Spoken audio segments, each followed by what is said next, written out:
Hey, my name is Joyce. I'm from Uganda WAGGGS and currently hosted in Kenya as a professional participant 2025.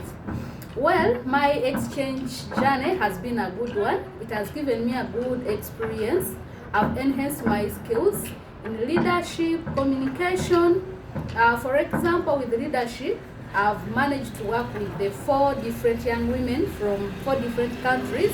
And this has also come with learning patience, because it's not that easy to work with different people. But the exchange has taught me this. I've also learned how to manipulate different online tools like Canva, CapCut, Microsoft Word, Excel, PowerPoint, and many more.